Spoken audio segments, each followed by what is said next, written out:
ప్రాంతాలలో మీ కమ్యూనిటీల్లో మీరు పనిచేస్తున్నటువంటి విభాగాల లోపల దాన్ని చర్చకు పెట్టి సమాజం అంతా ఎన్లైటన్ చేస్తారనేటువంటి ఉద్దేశంతో ఈ ఇంటలెక్చువల్ మీట్ని ఏర్పాటు చేయడం జరిగింది.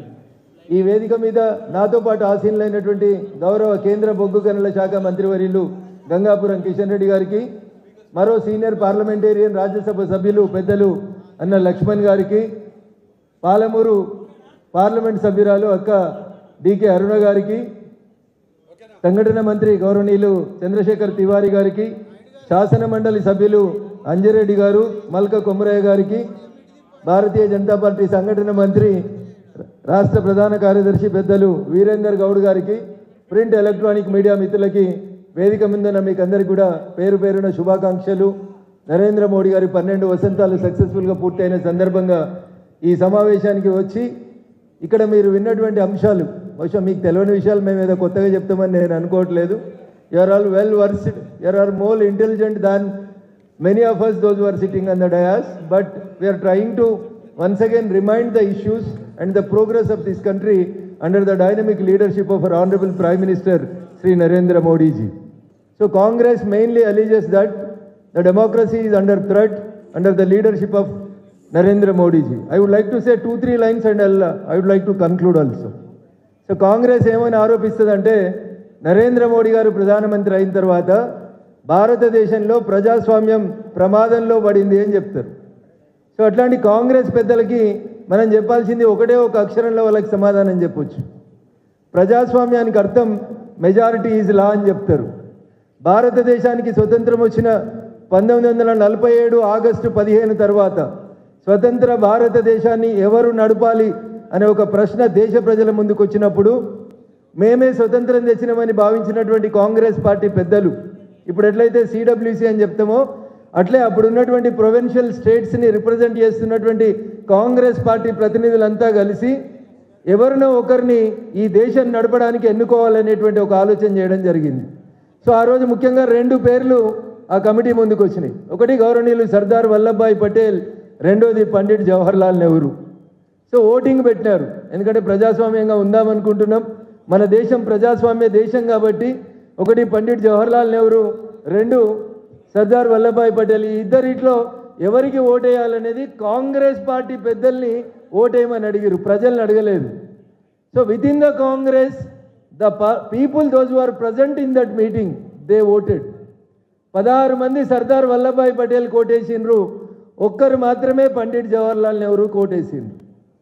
సో 16 మంది ఓట్లేసిన ఆయన ప్రైమ్ మినిస్టర్ కావాలి, ఒక్క ఓటేసిన ఆయన పక్క కూర్చోవాలి.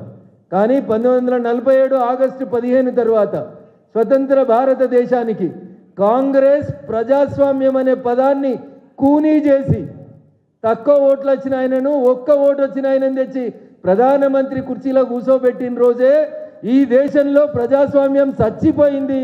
దానికి కారణం ఎవరంటే కాంగ్రెస్ పార్టీ అని చెప్పాలి. ప్రజల ఓట్లు అడగలే ఆ రోజు కాంగ్రెస్ పార్టీ. అందుకనే మేము ఏం చెప్తున్నామంటే 1947 నుంచి 1952 మన దేశానికి తొలి సార్వత్రిక ఎన్నిక జరిగేదాకా జవహర్లాల్ నెహ్రూ వారు నామినేటెడ్ ప్రధానమంత్రి అని చెప్తున్నాం. అడ్డదారిలో వచ్చి ఆ కుర్చీలో కూర్చున్నటువంటి ప్రధానమంత్రి అని చెప్తున్నాం. వారు పాలించింది 4398 డేస్ అయితే డెమోక్రటిక్గా ఎలక్ట్ అయినటువంటి నరేంద్ర మోడీ గారు 4399 డేస్ కంప్లీట్ చేసిరు. కాబట్టి ఈ దేశ చరిత్రలో ఈ నెల 10వ తారీఖుకి longest served democratically elected prime minister of this country is Narendra Modi అని చెప్పి మేము ఘంటాపదంగా చెప్తున్నాం. ఇంకో 3 సంవత్సరాలు ఎన్డీఏ నాయకుడిగా ఈ దేశ ప్రధానిగా నరేంద్ర మోడీ గారే ఉంటారు. కాంగ్రెస్ మిత్రులారా, మీరు నిన్నయాలు ఎవరో మాట్లాడుతున్నారు, బీజేపీ వాళ్ళు ఓటు చోరీ కాదు సీటు చోరీ చేసిర్రు అని చెప్తున్నారు. ఈ సీటు చోరీ 1947లో సర్దార్ వల్లభాయ్ పటేల్ దగ్గరికి వెళ్ళి సీటు గుంజుకొని జవహర్లాల్ నెహ్రూ గారిని ఆ కుర్చీలో కూర్చోబెట్టినప్పుడే ఈ సీట్ చోరీ కార్యక్రమం చేసింది ఎవరంటే అయ్యా రేవంత్ రెడ్డి. పోయి అడగాల్సింది ఎవరినంటే కాంగ్రెస్ హైకమాండ్ తప్ప సీటు చోరీ బీజేపీ ఎప్పుడు చేయలేదు. ఇది కాంగ్రెస్కి అర్థం కానటువంటి విషయం. అందుకని డెమోక్రసీ అనే పదం గురించి ఉచ్చరించేటువంటి నైతిక హక్కు కూడా కాంగ్రెస్ పార్టీకి లేదు. రెండో మాట, కాంగ్రెస్ పార్టీ చాలా చెప్తుంది బీజేపీ వాళ్ళు వచ్చినాకనే దేశంలో మత ఘర్షణలు జరుగుతున్నాయి, దేశం అంతకుముందు చాలా ప్రశాంతంగా ఉంది. ఈ మాట వాళ్ళే అంటారు. రెండో మాట కూడా వాళ్ళే చెప్తారు. ఏమని? దేశానికి స్వతంత్రం వచ్చేటప్పుడు బీజేపీ వాళ్ళు యాడున్నారు? మేము మా పార్టీ పుట్టిందే 1980 ఏప్రిల్ 6వ తారీఖు రోజు బీజేపీ పుట్టింది. Yes we are ready, we are agreeing that we are not there at that time in the form of Bharatiya Janata Party. మా ఫోర్ ఫాదర్స్, మా యాన్సెస్టర్స్ ఉన్నారు, వేరు వేరు రూపాలలో కొట్లాడి ఉంటారు. మరి నాకు ఒక డౌట్, 1947లో ఆంగ్లేయులు మనకు స్వాతంత్రం ఇచ్చి ఈ దేశాన్ని విడిచిపోతున్నప్పుడు ఎవరు హిందువులకి హిందుస్థాన్ అని, ముస్లింలకి పాకిస్తాన్ అని మతం పేరు మీద ఈ దేశాన్ని విభజించింది 1947 ఆగస్టులో ఎవరు అని అంటే మళ్ళీ సమాధానం ఏమొస్తుందంటే కాంగ్రెస్ వాళ్ళు, కమ్యూనిస్ట్ వాళ్ళు తప్ప ఇంకొకరు కాదు. మరి మతం ఏడొచ్చింది?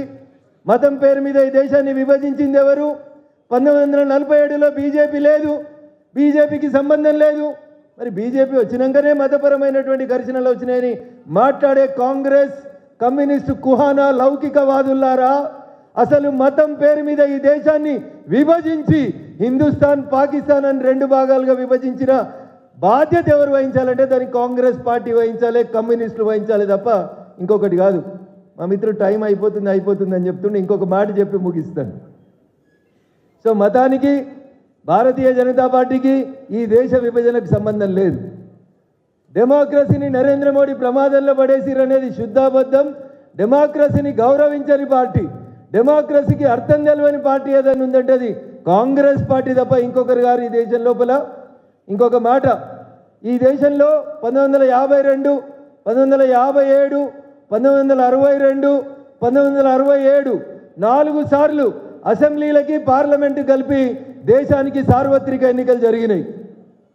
ఇలాంటి భాషలో, మనందరి భాషలో చెప్పాలంటే జమిలీ ఎన్నికలు జరిగినాయి.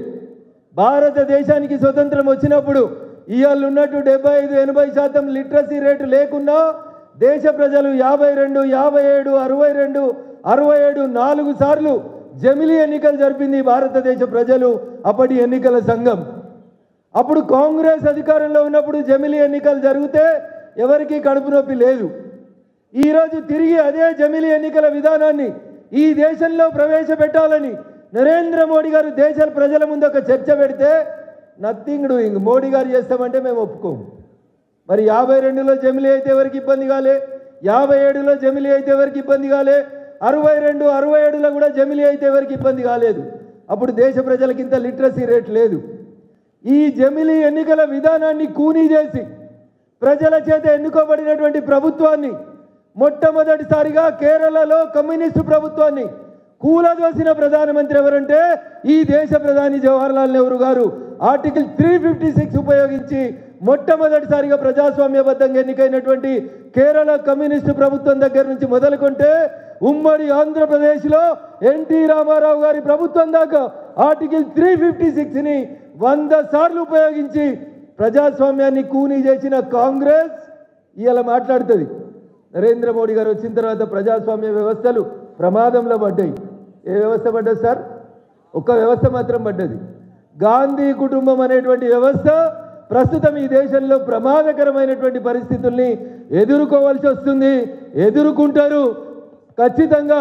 ఈ దేశానికి 55 సంవత్సరాలు పాలించి నెహ్రూ, ఇందిరా, రాజీవులు చేసిన పాపానికి ఖచ్చితంగా మీ కుటుంబం ప్రతిఫలం అనుభవించక తప్పదని చెప్పి ఈ వేదిక నుంచి హెచ్చరిస్తూ, అవకాశం ఇచ్చినటువంటి వేదిక మీద ఉన్నటువంటి గౌరవ పెద్దలకి, మేధావులైనటువంటి మీకు అందరికీ కూడా మరొకసారి కృతజ్ఞతాభివందనాలు తెలియజేస్తూ సెలవు తీసుకుంటా ఉన్నాను.